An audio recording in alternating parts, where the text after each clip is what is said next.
EVM खौ बोरैबा बोरैबि खालामनायनि थाखाय जोङो दिनै देरहायाखिसै आरो जोङो जेनाखै एक्चुअलि जोंखौ फेजेनदोंसो। नेक्स्ट बिश्वजित दैमारिया बिटिसिआव बिटिसिनि चिफ जागोन 100% निश्चित। षड़यन्त्र खालामनानै इउपिपिएलखौ फेजेनदों सोर बुंदों बेखौ नोंथांमोना भिडिअखौ जुदि नायोब्ला गासैखौबो रोखायै बुजिना मोनगोन। बेजों लोगोसे रन्जय कुमार ब्रह्म बिथाङाबो मा होनदों मोनसे एलिगेसन लाबोदों। मा बुंदों भिडिअनि गेजेरजों नोंथांमोना जुदिहे भिडिअखौ जुदि मोजाङै नायोब्ला गासैखौबो बुजिनानै मोनगोन। आं बेनि सायाव बांद्राय बुंनो साना। जियानो जाया मानो नोंथांमोना भिडिअखौ नायलांबा रोखायै मा फोरमायदों, मा बुंदों, मा खोथाखौ लाना एलिगेसन आरो इउपिपिएल बिपिएफनि गेजेराव जानाय थासारि, आगोलनिफ्राय जानाय थासारि, दिनैसिमबो जायो बेफोरबायदि थासारिया बेखौ फोरमायदों रन्जय कुमार ब्रह्म आदाया। बिथाङा इलेक्सनबो गेलेदोंमोन नाथाय जेनदों। जियानो जाया मानो भिडिअखौ नायलां नोंथांमोना बुजिनानै मोनगोन मा फोरमायखौ। बांद्राय दुखु दाजा, नोंथांमोना गमामायैनो इउपिपिएलनो गोसो होनानै भटखौ होदोंमोन आरो जोङो गोबां सिटआव देरहानायाबो जोंहा 9थानिफ्राय 10थासिम देरहागौमोन जों, नाथाय बिथांमोना एखेबारे गोसो जानानै षड़यन्त्र खालामखाबाय EVM खौ बोरैबा बोरैबि खालामनायनि थाखाय जोङो दिनै देरहायाखिसै आरो मा जोङो जेनाखै एक्चुअलि जोंखौ फेजेनदोंसो। मोनसे बोलोआ, मोनसे आनसिन साइन्टिफिक बोलोआ आरो माखासे षड़यन्त्रआ जोंखौ फेजेनदों। नोंथांमोना मिथिया खोमा बावैसो सिगां जोंनि बिटिसिआव हिमन्त बिश्व शर्माया सानथामसिम बाहाय थाफैदों। रावबो मिथिया मा खालामदों मा मादों, बे मोनसे। आं बेखौनो होननो लुबैदों दिनै इउपिपिएल हिसाबै आरो जोङो गोबां खामानि मावदों आरो जोंनि मावनाया साइन्टिफिकेलि जथेस्थ' कारेक्ट। गोबां बेलायाव जोंनि केम्पेइननि मडेल, जोंनि इस्युफोरखौ लानानै जोङो रायजो राजाफोरनि गेजेराव फोरमायनाय, थाखा फैसा खरस गारनायाबो बिपिएफआ जेसेबां गारदों जों बिनि एसेबो खम गाराखै। जोंनि वार्कारफोरा मोनदों जेसेबां बिपिएफनि मानसिफ्रा मोनदों। दा बेफोर गासैयावबो जेबो फावल्टि गैया रायजोफोर। नोंथांमोनहा भटखौ गमामायैनो इउपिपिएलनो होदोंमोन, नाथाय मोनसे षड़यन्त्रआ जोंखौ फेजेनदों। आं बेखौसो बुंनो लुबैदों। माब्रै? बयनिबो गोसोआव गनायनो गोब्राब मोनदों। मोननै मोनथाम बा मोनब्रै मोनबा डिफारेन्सफ्रा अरजायामोन। कमप्लिटलि 15टा सिटआवहाय मोनसेबो इउपिपिएलआ देरहायाखै। आरो नोंथांमोना मोजाङै गोसो होनानै नाय मार्जिन, बे देरहानायनि मार्जिनखौ नोंथांमोना नाय, आकाश फाताल डिफारेन्स एखेबारे, जायखौ जों सानफेराखै, जायखौ जों रुजुफेराखै। एमसिएलए काउन्सिलनि भट, एमएलएआ जाहैबाय मोनथाम मोनब्रै एमसिएलए ज' जानानैसो मोनसे बिधान सभा समष्टि जायो।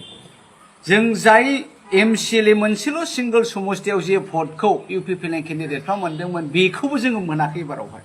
बेनि गेजेराव आं मोनसे बाथ्राखौ दिनै बुंनो लुबैयो।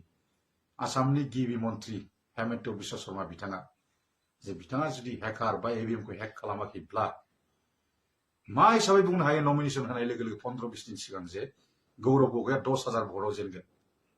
मा हिसाबै बुंनो हायो नैथियाव बिथाङा जे बिजेपि इलेक्सना 120टा बा 100 क्रस जागोन? मा हिसाबै बुंनो हायो जे आब' सेउलिया 40,000नि खासाखासियाव देरहागोन? डेट मिन्स टटेलि बे मेकिं जोब रायजो राजाफोर। दिनै साब्रै बिजेपिनि केन्डिडेट फसंनानै साब्रै देरहाबाय, खिन्थु बेखौ जाहैबाय आदा महिलारि, हाग्रामा आदा महिलारिया ग्रेट मिस्टेक खालामबाय। बिथाङा बिजेपिनि केन्डिडेट होयोब्लाबो सानै एटलिस्ट क'क्राझार आरो चिरांनि केन्डिडेटखौ बिथाङा खायदा लानांगौ, कंग्रेसखौ देरहाहोनांगौमोन बा इउपिपिएल मोननैखौ देरहाहोफ्लानांगौमोन। कारन डेट मिन्स बिथां साब्रै देरहानाय माने बिथाङा कालप्रेट जाबाय, बिफदआव दङ। कारन बै समाव प्रमद बर'खौ नोंथांमोना नुदोंना नुवाखै? नैबे दा बिजिनियाव देरहानाय अरुप कुमार देआ एडसन खालामनाय ओरैबायदि इनकुवारि खालामहोदों। डेट मिन्स प्रमद बर' आदा बिथाङा मोजाङै मावनो हायाखै। दा थिग बे पजिशनाव हेमन्त बिश्व शर्मा नायग्रा साब्रै बडिगार्ड बायदि दारवान बायदि जे देरहाहोखाबाय। डेट मिन्स हाग्रामा महिलारि बिथां आदायाबो एबार मोजाङै खामानि मावनो हाला। आरो बिपिएफ पार्टिनि वार्कार्सफ्रा मोनसे जिनिसखौ दिनै मोनथिना लाखा। आं बे बाथ्राखौ बुङो, इउपिपिएल बिपिएफनि बाथ्रा फैयाखै। इउपिपिएलखौबो बुंगोन आं, खोनासंग्रो। बिपिएफ पार्टिनि वार्कार्सफ्रा नै बाथ्राखौ मोनथिना लाखा जे बिपिएफआ जे एबार स्पस्ट मोजां मावनो हानाय नंला, बेखौ मोनथिना लाखा। कारन हय मिनिस्टारखौ जेबो एक्सपेक्टेड खालामदों बेबायदि होनाय नंला, आसा खालामदों। होनो हागौ दा बर्थमान सानै ओमफ्राय गेजेराव बिसोरो जेरखम इउपिपिएल ने सानै होनानै बोखाराखै होनबा बेबायदि बोखारबावबाय आफादफोरखौ गोसोआव मोजां मोनफ्लाथों होननानै गतिके बेनो खारन नेक्स्टआव इउपिपिएलआथ' जोब्बाय हमनानै लादो फोजोब्बाय बे पलिटिकेल माबाखौ पार्टिखौ नेक्स्टआव बिजेपिआ बिपिएफखौ फोजोबनाय धंसन लामा फैबाय that means next Biswajit Daimary बिटिसिआव बिटिसिनि चिफ जागोन 100% निश्चित बिथांमोना गोसोआव लाखा थेरा बेरा खालामगोन वेस्ट बेंगल बायदिखौनो धंस खालामनो हादोंबा दिनै एथ' हुम पावार गोनांखौनो पावारफुल सासे नेताखौनो इडिसिबिएल नोंनि बिटिसिआल' जेबो पावार गैया नेक्स्टआव गेट रेडि इउपिपिएलखौ आं दिनै मोनसेल' बाथ्रा बुङो इउपिपिएलआ जुदि स्ट्रं मोनब्ला दिनै आं बुङो रायजो राजाफोर नाय करियाबो क'क्राझाराव इउपिपिएलआ मोजां हार्डवार्क खालामनो हागौ एटलिस्ट चिराङाव हायोमोन बै सानै एमपि बिथांमोनखौ आं बुंगोन जे जाय रोंगोरा आदा बिथां एमपि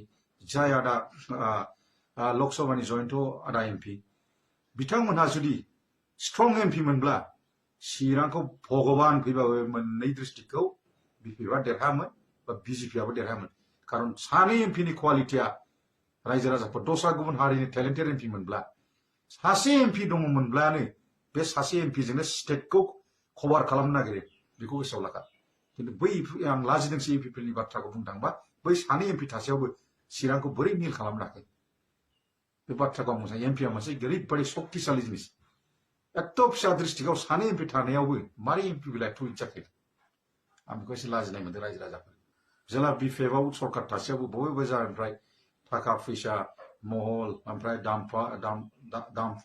दामफानिफ्राय फैसा लाबोयो अन्थाइनिफ्राय आरो गोबां बेफोरबायदि इत्यादि बयलार सिन्डिकेट बारि बेफोरबायदिनिफ्राय फैसा लागासिनो दङ दासिमबो आं गोसोब्ला बिसोरखौ सेकेन्डबो नाङा हमबानो रायजो राजाफोर आरो इउपिपिएल समावबो बे जिनिसखौ मावबोखानाय खिन्थु नैबे दा नोंसोरजों रायलायबाय थानाय जे आं खिन्थु बे खेत्रआव आं गैया रायजो राजाफोर बेनो जाहैबाय आंनि सबसे गिदिर क्वालिटि दा रायजो राजाया फोथाया नोंथांमोननि बाथ्रा भिडिअखौ नोंथांमोना नुखाबाय दा मा बुंखौ नोंथांमोना कमेन्ट खालामनो दाबाव लोगोसे मोननैबो पार्टिनि गेजेराव आं हाबनो नाजायाखै मानोना राजनितिकनि खोथाया आलादा जायो बेनिखायनो एज ए इउटुबार हिसाबै मोननैबो थाखोनिफ्राय बा मोननैबो पार्टिनिफ्राय बुंनांगौ जायो मोनसेल' वान साइड जाबा बियो मोजां खोथा नङा वान साइड जानाया बेनिखायनो मोननैबो पार्टिनि गेजेराव हाबनानै लाबा नङा होमबा बेफोरबायदि दिनै बेनिखायनो जियानो जाया मानो नोंथांमोना भिडिअखौ नुबाय आरो नुनानै